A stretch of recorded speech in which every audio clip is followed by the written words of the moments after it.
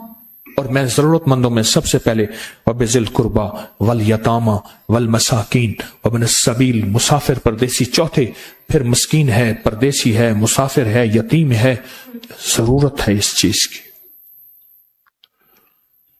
اس کی ضرورت ہے۔ کیونکہ یہاں جتنے مانگنے والے ہیں ان کے بارے میں صرف ایک لفظ کہوں گا، یہ لفظ آپ پکا رکھ لیں، یہ سب خواہشات کے مانگنے والے ہیں، ضروریات والے نہیں ہیں، خواہشات۔ اتنا بڑا بنگلہ، اتنی بڑی سواری، فلاں برانڈ کا موبائل، فلاں چیز فلاں چیز فلاں چیز، یہ خواہشات کی کوئی حد نہیں ہے، یہ لفظ بھی ذہن نشین رکھیے گا، میرے ساتھ بولیں، خواہشات کی، ضروریات کی حد ہے، خواہشات کی حد نہیں ہے۔ عاجزانہ دعاؤں کے ذریعے اگر اپنی مصیبتیں، اپنی بلائیں، اپنی پریشانیاں اور اپنی تکلیفیں ٹلوانا چاہتے ہیں تو اس کے پیچھے ہمارے ساتھ کون سی دعائیں ہوں؟ عاجزانہ دعائیں، عاجزانہ دعائیں۔ فرمایا امام زین العابدین جب دعائیں مانگتے تھے اور ان کی دعاؤں کے اندر جو درد ہوتا تھا اور غم ہوتا تھا، اور ان کی دعاؤں کے اندر جو بلبلانا اور بلبلانا اور کرب اور تکلیف ہوتی تھی، فرمایا ہنستے اپنی ہنسیاں بھول جاتے تھے، سونے والے سونا ترک کر دیتے تھے، اونگنے والے اونگنا چھوڑ دیتے تھے، اور وہ بھی ان کے ساتھ رونے لگ جاتے تھے۔ ان کا رونا ہی اتنا تھا، وہ ہنسیاں تو بخشی بخشوائی تھی، اور ان کا نام زین العابدین، نام تو ان کا علی ہے، زین العابدین پڑا اس لیے عبادت کرتے کرتے کرتے وہ عبادت گاروں کے امام بن گئے۔ یہ تسبیح خانہ جو آپ کو راستے دے رہا ہے، تسبیح خانہ جو منزلیں دے رہا ہے، یہ راستہ، یہ منزل ساری کے ساری اس لیے ہے کہ اس منزل اور راستے کے پیچھے دعاؤں کی طاقت ہے، دعاؤں کی طاقت ہے۔ ان دعاؤں اور اعمال کو اپنے ساتھ ایسے سینے سے لگا لیں۔ ان دعاؤں اور اعمال کے اندر حیرت انگیز دنیا ہے۔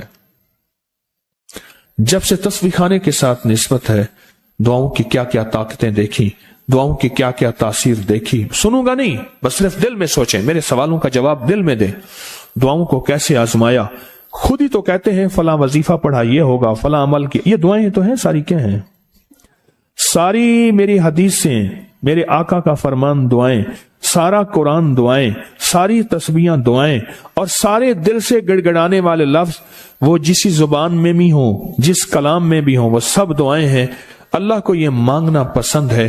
اللہ کہتا ہے پھر وہ مصیبتیں جو کھجور کے درختوں سے نیچے آ چکی ہوتی ہیں، میں ان کھجوروں کو بھی، ان درختوں کو بھی، ان مصیبتوں کو بھی ٹال دیتا ہوں، اور وہ مصیبتیں جو تیری آنکھیں نے دیکھ چکی ہیں ان کو بھی ٹال دیتا ہوں، اور وہ بلائیں آفات جو زندگی میں تیرے سامنے ہیں ان کو بھی ٹال دیتا ہوں۔ یہ ساری بلائیں اور آفات اور یہ ساری تکلیفیں میں اس وقت ٹال دیتا ہوں جب تیری دعاؤں کی طاقت تیرے سامنے آ کے کھڑی ہوتی ہے، کیونکہ دعاؤں کی ایک طاقت ہے، دعاؤں کی ایک تاثیر ہے، دعاؤں کا ایک حصار ہے، دعاؤں کا ایک کوٹ ہے، اور دعاؤں کا ایک قلعہ ہے، اور دعائیں ایک ڈیفنس وال ہیں، اور دعائیں حفاظت کا نظام ہے، اور دعاؤں سے آفتیں، بلائیں، مصیبتیں، تکلیفیں ایسی ٹل جاتی۔